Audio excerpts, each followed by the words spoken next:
मैं अज एक अरदास बेनती की है सचखंड श्री दरबार साहब तो श्री अकाल तख्त साहब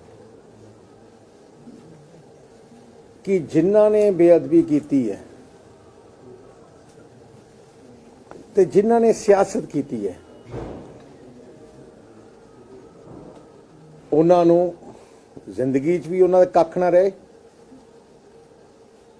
तो हुण मैदाने जंग भी इलैक्शन च उन्होंने कख ना रहे जिन्होंने भी की है। मिस्टर बादल एक सिख समाज दे विच कहावत आ चोरां यारां आशकां दा कसमां नाल विहार। चोरी करन वाले यारी करन वाले ते आशक लोग जिहड़े ये मिंट मिंट ते कसम खांदे आ ते झूठियां कसमां खाई जांदे आ। ये जगजार गल है। दूसरा गुरमत दे विच सौं खाणी ते खोणी दूसरे नूं धक्के नाल ये बिल्कुल नजायज़ आ ते मनमत आ।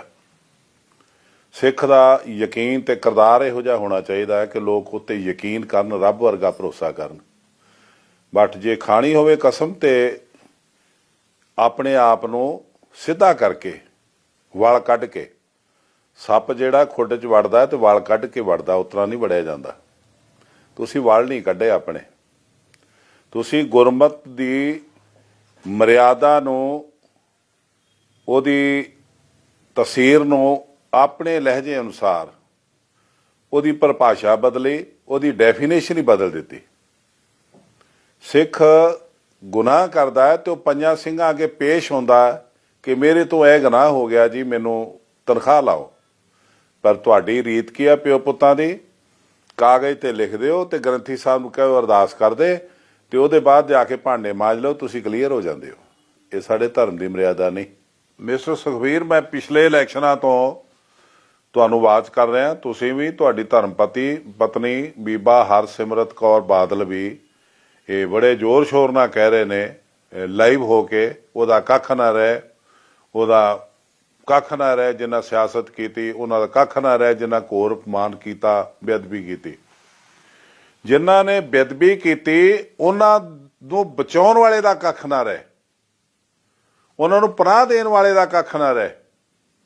ਜਿਨ੍ਹਾਂ ਨੇ ਗਰੀਬ ਸਿੱਖ ਬੱਚਿਆਂ ਨੂੰ ਪ੍ਰੋਟੈਸਟ ਦੇ ਬਦਲੇ 'ਚ ਗੋਲੀਆਂ ਨਾਲ ਵਿੰਨਿਆ ਤੇ ਵਿੰਨਣ ਵਾਲਿਆਂ ਨੂੰ ਲਾਪਤਾ ਕਹਿਣ ਵਾਲਿਆਂ ਦਾ, ਅਣਪਛਾਤੇ ਪੁਲਿਸ ਕਹਿਣ ਵਾਲਿਆਂ ਦਾ ਕੱਖ ਨਾ ਰਹੇ। ਇਹ ਅਰਦਾਸ ਕਰ ਜੇ ਕਰ ਸਕਦਾ ਤੇ ਉਹਨਾਂ ਨੂੰ ਕੇਸਾਂ 'ਚੋਂ ਬਚਾ ਕੇ ਪ੍ਰਬੰਧਕ ਕਮੇਟੀ ਦੇ ਵਿੱਚ ਉਹਨਾਂ ਦੇ ਖੰਡ ਪਾਠ ਕਰਾ ਕੇ ਉਹਨਾਂ ਨੂੰ ਸਰੋਪੇ ਜਿਨ੍ਹਾਂ ਨੂੰ ਦਿੱਤੇ ਉਹਨਾਂ ਦਾ ਕੱਖ ਨਾ ਰਹੇ।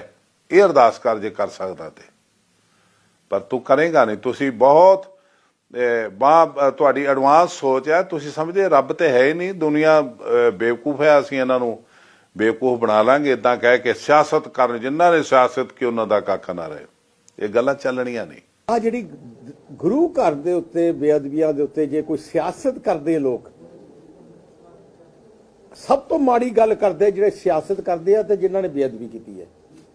ਤੇ ਜਿਹੜੇ ਸਿਆਸਤ ਕਰਦੇ ਆ परमात्मा पूरे दुनिया च दिखा देन परमात्मा अंतर्यामी है तो इन्होंने भी पता लग जाए ਜਿਹੜੇ सोचते कि सियासत करके असी किवें ना किवें मैनिपुलेट करके असी किवें ना किवें असी सारी गेम इलैक्शन दी सी। मिस्टर सुखबीर तो बिल्कुल ठीक है, सारी गेम इलैक्शन दी सी। इलैक्शन दी गेम करके ही गुरु ग्रंथ साहब जी भेट चढ़े तेरी राजनीति दे।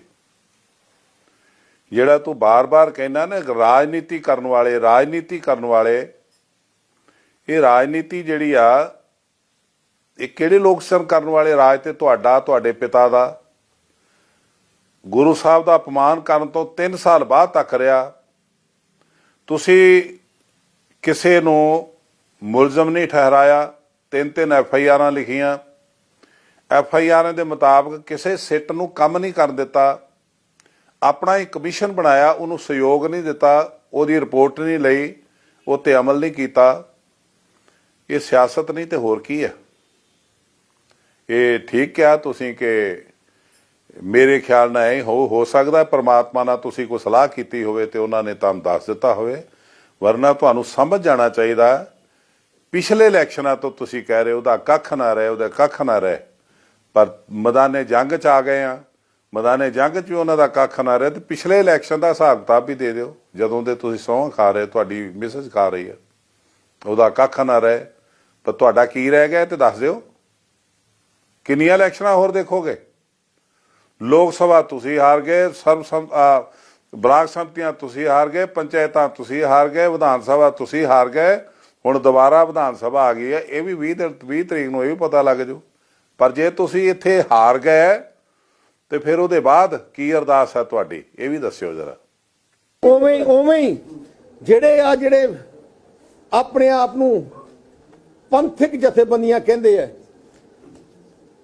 ਜਿਹੜੇ ਹੈ ਪੰਥ ਦੇ ਦੋਖੀ, ਪੰਥ ਦੇ ਗਦਾਰ, ਪਰਮਾਤਮਾ ਮਿਹਰ ਕਰੇ ਉਹਨਾਂ ਦਾ ਵੀ ਨਹੀਂ, ਜਿਨ੍ਹਾਂ ਨੇ ਸਿਆਸਤ ਕੀ, ਜੇ ਉਹਨਾਂ ਨੇ ਵੀ ਕੀਤੀ ਹੈ ਤਾਂ ਉਹਨਾਂ ਨੂੰ ਵੀ ਕੋਈ ਕੱਖ ਨਾ ਰਹੇ। ਟਾਈਮ ਬਾਉਂਡ ਦੱਸਦੇ ਜੀ ਕਿ ਮੱਗੇ ਅਕਾਲੀ ਦਲ ਦੀ ਸਰਕਾਰ ਨੇ ਛੋੜ ਦਿੰਦੇ ਨੇ ਕਿ ਇੰਨੇ ਸਮੇਂ ਦੇ ਅਸੀਂ ਇੰਨਾ ਕਰਕੇ ਜਿਹੜੇ ਕਾਂਗਰਸ ਨੇ, ਕੈਪਟਨ ਨੇ ਉਦੋਂ ਤੇ ਸਾਰੀਆਂ ਜਥੇਬੰਦੀਆਂ ਨੇ ਰੌਲਾ ਪਾਇਆ ਕਿ ਅਸੀਂ ਪੰਜਾਬ ਸਰਕਾਰ ਤੋਂ ਨਹੀਂ ਕਰਾਉਣਾ ਇਨਵੈਸਟੀਗੇਸ਼ਨ, ਤੇ ਸਾਨੂੰ ਮਜਬੂਰਨ, ਕਿਉਂਕਿ ਉਦੋਂ ਮਾਹੌਲ ਇਹੋ ਜਿਹਾ ਸੀ, ਸੀਬੀਆਈ ਨੂੰ ਦੇਣਾ ਪਿਆ। ਸਾਡਾ ਪੂਰਾ ਨਿਸ਼ਾਨਾ ਸੀ ਕਿ ਦੋਸ਼ੀ ਨੂੰ ਅਸੀਂ ਫੜਾਂਗੇ, ਪਰ ਇਹਨਾਂ ਨੇ ਹਫ਼ਤੇ ਦੇ ਅੰਦਰ ਦੇਸ਼ ਦਾ ਕਾਨੂੰਨ ਹੈ ਕਿ ਇੱਕੋ ਹੀ ਏਜੰਸੀ ਕਰ ਸਕਦੀ ਇਨਵੈਸਟੀਗੇਸ਼ਨ, ਦੂਜੀ ਨਹੀਂ ਕਰ ਸਕਦੀ। ਸੋ ਮੈਂ ਤਾਂ ਅੱਜ ਆਈ ਅਰਦਾਸ ਬੇਨਤੀ ਕਰ ਰਿਹਾ, ਪਰਮਾਤਮਾ ਜ਼ਰੂਰ ਮਿਹਰ ਕਰਨਗੇ। ਦੋਸ਼ੀ ਜਿਨ੍ਹਾਂ ਕਿਤੇ ਹੁਣ ਸਜ਼ਾ ਵੀ ਮਿਲੂਗੀ, ਜਿਨ੍ਹਾਂ ਨੇ ਸਿਆਸਤ ਮਿਲੀ ਉਹਨਾਂ ਨੂੰ ਵੀ ਸਜ਼ਾ ਮਿਲੂਗੀ, ਜਿਹਨੇ ਇਹ ਜੀ ਗਲਤ ਹਰਕਤ ਕੀਤੀ ਹੈ ਉਹਦਾ ਤਾਂ ਮੈਨੂੰ ਲੱਗਦਾ ਕੱਖ ਨਹੀਂ ਰਹਿਣਾ। ਮੈਂ ਤੁਹਾਨੂੰ ਅੱਜ ਮਿਸਟਰ ਸੁਖਬੀਰ ਬਾਦਲ, ਤੁਸੀਂ ਇੱਕ ਹਫ਼ਤੇ ਦੇ ਅੰਦਰ ਸੈਂਟਰ ਨੂੰ ਜਾਂ ਸੀਬੀਆਈ ਨੂੰ ਇਨਕੁਆਇਰੀ ਨਹੀਂ ਦਿੱਤੀ। ਤੁਸੀਂ ਬਲਕਿ ਕੋਸ਼ਿਸ਼ ਕੀਤੀ ਆ ਕਿ ਜਿਹੜੇ ਬੰਦੇ ਦੀ ਤੁਸੀਂ ਪੁਸ਼ਤ ਪਨਾਹ ਕਰ ਰਹੇ ਸੀ, ਜਿਹੜੇ ਬੰਦੇ ਨੂੰ ਤੁਸੀਂ ਆਪਣੇ ਗ੍ਰੰਥੀਆਂ ਤੋਂ ਹੁਕਮਨਾਮਾ ਚਾੜ ਕੇ ਕਲੀਨ ਕੀਤਾ, ਚਿੱਟ ਦਵਾਈ, ਉਹਨੂੰ ਬਚਾਉਣ ਲਈ ਤੁਸੀਂ ਸਿੱਖ ਬੱਚਿਆਂ ਤੇ ਜ਼ੁਲਮ ਕੀਤਾ। ਤੁਹਾਡੀ ਪੁਲਿਸ ਨੇ ਜ਼ੁਲਮ ਕੀਤਾ, ਉਹਦੀ ਰੀੜ੍ਹ ਦੀ ਹੱਡੀ ਤੋੜੀ ਕਿ ਇਹੀ ਬੱਚੇ ਨੇ ਜਿਨ੍ਹਾਂ ਨੇ ਇਹ ਗੁਨਾਹ ਕੀਤਾ। ਤੁਸੀਂ ਜ਼ੁਲਮ ਕੀਤਾ।